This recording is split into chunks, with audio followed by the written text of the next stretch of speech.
আজকে বিলোনিয়া কংগ্রেস ভবনে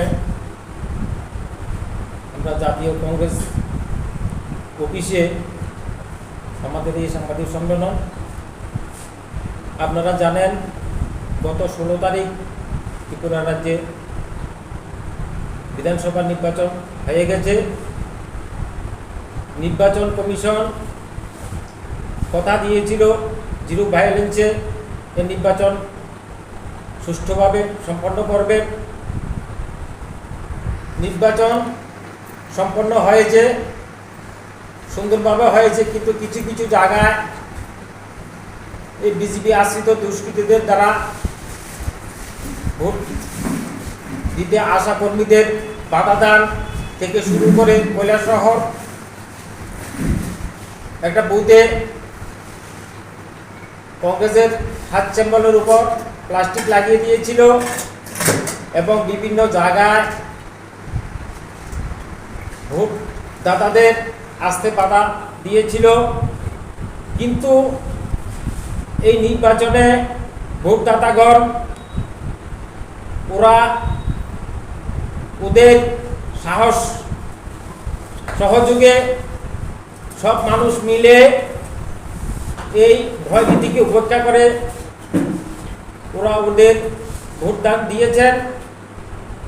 বিভিন্ন জায়গায় ইভিএম মেশিন নষ্ট হয়েছিল। আমাদের বিলোনিয়া কেন্দ্রীয় ঈশান চন্দ্রনগর, দুটা উত্তর ভারত, এইভাবে 4-5টা জায়গায় ইভিএম মেশিন নষ্ট হয়েছিল। যদিও পরে ঠিক করে আবার ভোট নিয়েছে।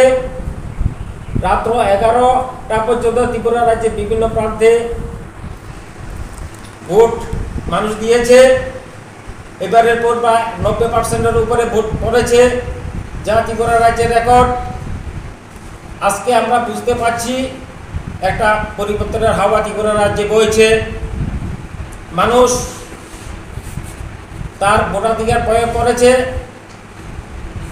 গণতান্ত্রিক ধারা অনুযায়ী মানুষ তার বাক স্বাধীনতা আছে, যে স্বাধীনতা গত কয়েকটা নির্বাচন আমরা দেখেছি। পৌরসভা নির্বাচন গেছে, পঞ্চায়েত নির্বাচন গেছে, এই বিজেপি সন্ত্রাসবাদীদের দ্বারা আক্রান্ত হয়ে বিরোধী দলরা ক্যান্ডিডেট দিতে পারেনি। বিভিন্ন জায়গায় ওরা অবৈধভাবে বিভিন্ন ভোটদাতাদের ভোট কেন্দ্রে না দিতে যাওয়া থেকে শুরু করে ওদেরকে বাধা দান এবং বিভিন্ন বাড়ি ঘরে গিয়ে আক্রমণ করে বিরোধী দলের ভোটারদের ভোট দিতে দেয়নি। আগামী 2রা মার্চ ত্রিপুরা রাজ্যে বিধানসভা নির্বাচনের ফলাফল ঘোষণা হবে। আমরা 100% নিশ্চিত বাম কংগ্রেস জোট ত্রিপুরা রাজ্যে ক্ষমতা আসছে।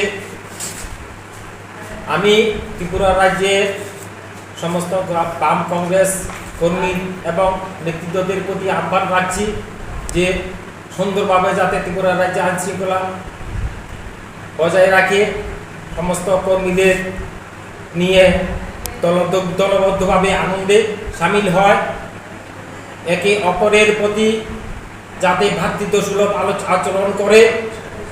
আমাদের ত্রিপুরা রাজ্যে গত বিধানসভা নির্বাচনের পর যেসব বিশৃঙ্খলতা সৃষ্টি হয়েছিল তা না করে আমরা ত্রিপুরা রাজ্যে এই গণতন্ত্রকে পুনরুদ্ধার করা আমাদের মূল লক্ষ্য। ত্রিপুরা রাজ্যের শান্তি শৃঙ্খলা বজায় রাখা আমাদের মূল লক্ষ্য।